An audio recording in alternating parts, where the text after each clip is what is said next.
Good morning student. आज हम class 8 का संस्कृत का त्रयोदशः पाठः रामगिरिः पढ़ेंगे। छत्तीसगढ़ प्रदेशस्य उत्तरस्यां दिशि मुकुटमेव सरगुजा स्थितम् अस्ति। छत्तीसगढ़ प्रदेश के उत्तर दिशा में मुकुट के समान सरगुजा जिला स्थित है। रत्नगर्भ भूभागो अयं वन्य शोभा अपि धारयति। रत्न को अपने गर्भ में धारण की हुई यह भूभाग वन्य शोभा को भी धारण करती है। अत्र अनेकानि ऐतिहासिक पुरातात्विक स्थलानि सन्ति। तेषु अन्यतमः रामगिरिः रामगढ़म्। यहाँ अनेक ऐतिहासिक पुरातात्विक स्थल हैं, उनमें से रामगिरी भी एक है। इदं स्थानम् अंबिकापुरात् 45 किलोमीटर दूरे दक्षिण दिशि वर्तते। यह स्थान अंबिकापुर से 45 किलोमीटर की दूरी पर दक्षिण दिशा में है। रामगढ़ पर्वते हस्तिपोलः सीतावेगरा जोगीमाड़ा लक्ष्मणवेगरा इत्येतानि महत्वपूर्ण स्थानानि सन्ति। रामगढ़ पर्वत में हस्तिपोल, सीता अतिथि कक्ष, जोगीमाड़ा, लक्ष्मण अतिथि कक्ष इत्यादि महत्वपूर्ण स्थान हैं। हस्तिपोलेति 180 फुट परिमिता प्राकृतिक सुरंगिका अस्ति। हाथीपोल में 180 फुट क्षेत्रफल की प्राकृतिक सुरंग है। अस्य अंतर्भागे स्रोतः प्रवहति। उसके अंदर के भाग में झरना बहता है। अत्रैव एकम शीतलम जलकुंडम वर्तते। यहीं पर एक शीतल जल कुंड है। यह सीता कुंडमिति कथ्यते, जिसे सीता कुंड भी कहते हैं। अत्र श्री राम वनवास काले किंचित कालम न्यवसत। यहाँ राम ने वनवास के समय कुछ समय तक निवास किया था। विश्व कवि कालिदास अत्रैव निवसन मेघदूतम इति काव्यस्य रचनाम अकरोत्। विश्व कवि कालिदास ने यहीं रहते हुए मेघदूत नामक काव्य की रचना की। तेन दूत काव्ये सीतायां स्नानेन अत्र त्यज्जलानि पुण्यानि तर्वः स्निग्ध छाया इति रामगिरेः वर्णनम कृतम्। उन्होंने दूत काव्य में सीता के स्नान से यहाँ की जल की पवित्रता, वृक्षों की घनी छाया का रामगिरी का वर्णन किया है। हस्तिपोल सुरंगोस्योपरि एका नाट्यशाला अस्ति। हाथीपोल की सुरंग के ऊपरी भाग में एक रंगमंच है। जनाः याम सीता वेगरा इति कथयन्ति।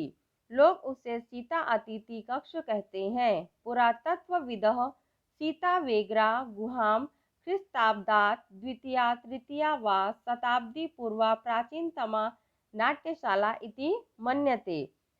पुरातत्ववेत्ता के अनुसार सीता अतिथि कक्ष की गुफा द्वितीय या तृतीय ईस्वी सन की सैकड़ों वर्ष पूर्व का पुराना रंगमंच है, ऐसा मानते हैं।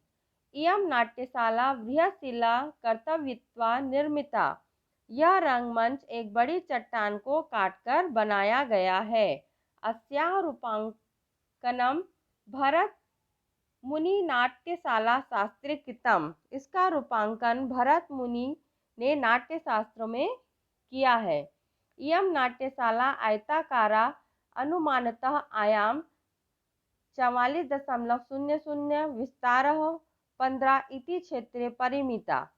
यह रंगमंच आयताकार का है। इसकी अनुमानित लंबाई 44 फुट और चौड़ाई 15 फुट के क्षेत्र में है। अस्याः भित्तयः सरलाः द्वारम गोलाकारम अंतर्भागे प्रस्तर आसनानि सन्ति। इसकी दीवारें सीधी और दरवाजा गोलाकार है तथा अंदर के भाग में बैठने के लिए पत्थर के आसन हैं। अस्याः उपयोगः नाट्यस्य कृते अभवत्।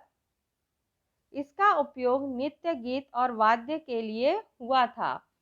ब्राह्मी लिप्या उत्कीर्णः एकः शिलालेखो अस्ति। ब्राह्मी लिपि में खुदा हुआ एक शिलालेख है। अयं भारतस्य इतिहासे द्वितीयः अस्ति, जो भारतीय इतिहास में अनुपम है। अस्याः अनुसंधानम 1848 ख्रीस्ताब्दे कर्नल आउस्ले इति महाभागेन कृतम्। इसकी खोज 1848 ईस्वी सन में कर्नल आउस्ले महोदय ने की। सीतावेगरा गुहायाः पार्श्वे अन्या गुहा जोगीमाड़ा अस्ति। सीतावेगरा गुहा के बगल में एक अन्य गुफा जोगियों के रहने की है।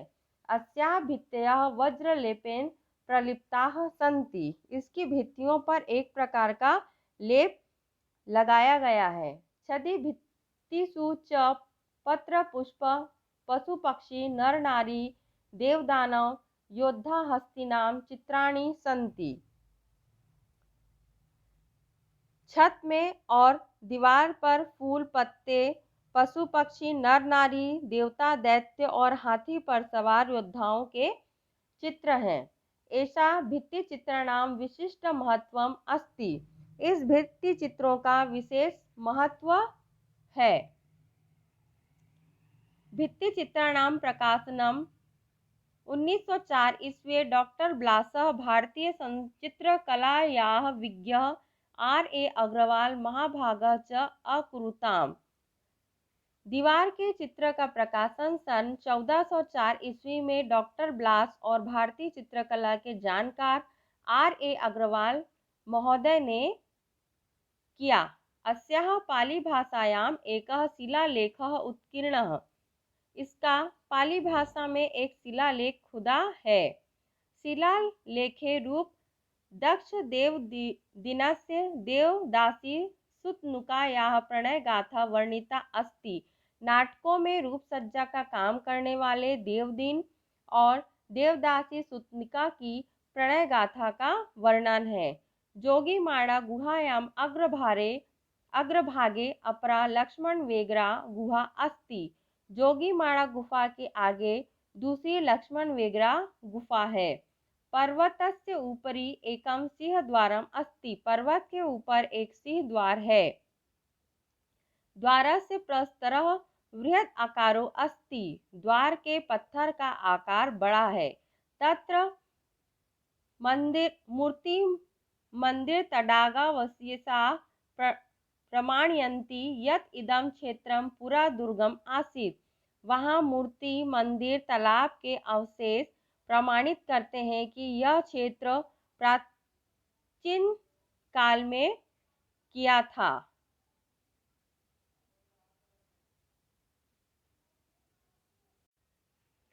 रामगिरी वनदेव्या ललितपुरे इतिहासस्य संधाता संस्कृतभाषायास्य स्वर्णिम कालदृष्टा अस्ति।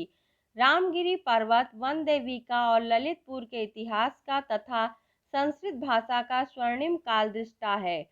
अत्र आषाढ़ मासस्य प्रथम दिवसे छत्तीसगढ़ संस्कृत अकादम्याः गरिमामयः संस्कृत कार्यक्रमः विचारगोष्ठी च आयोज्यन्ते।